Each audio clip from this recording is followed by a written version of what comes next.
உங்களுக்கு இன்னொரு எதிரியும் வந்தாச்சு. என்ன இல்லை, நான் என்ன சொல்கிறேன், எப்படியாவது பெரியார் திடலுக்காவது போயாவது மாநாட்டுக்கு அனுமதி வாங்கிடுவேங்கிற நிலைமையில் இருந்தார். அனுமதி வாங்கிட்டார். அதனால் அது வெற்றி கழகம். ஏன் வந்து அவருக்கு என்ன மாநாட்டில் ஒரு பிரச்சனையும் இல்லை. கேள்வி கேட்டிருக்காங்க, பதில சொல்லினார்னா மாநாடு இது எத்தனை நாள் நான் மாண்புமிகு பிரதமர்கள் அவங்க நிகழ்ச்சிகளே பல ஏற்பாடு பண்ணியிருக்கேன்.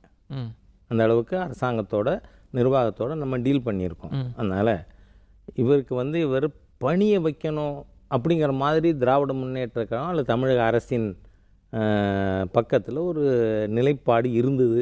இவர் போய் பெரியார் திடலுக்கு போனார். அப்பாடா வந்துட்டாங்க இங்கே, அதனால் அனுமதி கொடுத்துருவோம் அப்படின்னு கொடுத்துருக்காங்க. இல்லை, இப்போ நீங்களும் அந்த சந்தேகம் இருக்கா உங்களுக்கு?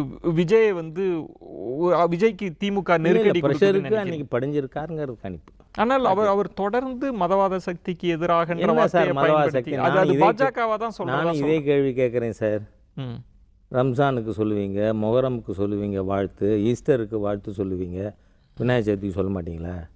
அதோடு மட்டும் இல்லை, I am very happy in a way. உங்களுடைய சித்தாந்தம் என்ன? அதே திராவிடத்தில் புளிச்சு போயிருக்கிற விஷயங்கள் அத்தனையும் இதுவரை அவர் பேசியிருக்கிறது பூரா அதுதான்.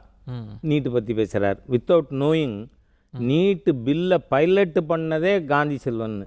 எஜுகேஷன் குளோபலே ஆகிக்கொண்டு இருக்குது. அது வந்து கன்கரண்ட் லிஸ்ட்டு இருக்குது. ரெண்டுக்கும் மத்திய மாநில அரசு ரெண்டுக்கும் தே காட் அ சே. ஒரே இது என்னென்னா அரசியல் சட்டப்படி மத்திய மாநில அரசுக்கு முரண்பாடு இருக்குமா கொண்டு வரணும்னு பேசுகிறார். ஆக திராவிட முன்னேற்ற கழகத்தினுடைய ஒரு அதை பிரதிபலிக்கிற ஒரு கண்ணாடி அந்த மாதிரி இவர் இருக்கிறத அந்த ஓட்டுக்களை இவர் ஷேர் பண்ணுவார். நல்லா இருக்கட்டும் அப்படின்னு சொல்கிறோம். ஸோ இப்போ நீங்கள் ஒரு கணக்கு போடுறீங்க, திமுக வாக்குகள் தான் பிரிய போகுதுன்றது. தேசிய எண்ணம் கொண்ட வாக்குகள் பிரியாது, பிரிய விட மாட்டோம். நீங்கள் இப்போ எதற்காக விஜய் மீதும் விநாயகர் சதுர்த்தி ஒரு அழுத்தத்தை கொடுக்குறீங்க? ஏன்னா அவங்க சார்பாக பண்ணலை. இல்லை, அந்த உண்மையை சொல்கிறேன், அவ்வளோதான். இல்லை, என்ன சொல்கிறாங்கன்னா பாஜகவோட கம்யூனல் அஜெண்டாவுக்கெல்லாம் நாங்கள் ஏன் ஈல்ட் ஆகணும்? அது கம்யூனல் அஜெண்டா இல்லைங்க. விநாயகர் கும்பிட்றது பூரா பிஜேபி காரங்களா? அது ஹிந்துக்களுடைய ஒரு பண்டிகை. நீங்க அதை அரசியலுக்கு கொண்டு வந்துட்டீங்க. இல்ல, ஆன்மீகத்தை அரசியலுக்கு கொண்டு வந்துட்டீங்க. அங்கதான் சிக்கல். நீங்க போய் மசூதியில் போய் கஞ்சி குடிக்கலாமா? ஆன்மீகத்தை அரசியலில் புகுத்தலையா? சரி, இதுக்கு கிறிஸ்துமஸ்க்கு கேக்கு சாப்பிடலாமா? அதுக்கு போகலையா நீங்கள்? விநாயகர் சதுர்த்தி வந்து கொழக்கட்டை சாப்பிடுங்க, வாங்க கொடுக்க சொல்கிறேன். ஸோ இப்போ அதனால தான் அது என்னன்னா உங்களுடைய ஹிந்து விரோத தீய எண்ணம் அதில் இருக்கிறது அப்படிங்கிறது என் புரிதல். விஜயையும் நீங்கள் அந்த பாஸ்கெட்டுக்குள்ளே தான் கொண்டு வரீங்களா? அப்படித்தான் அவர் இதுவரை செயல்பட்டுருக்கார். அவர் புதுசாக என்ன சொல்கிறாருன்னு பார்ப்போமே.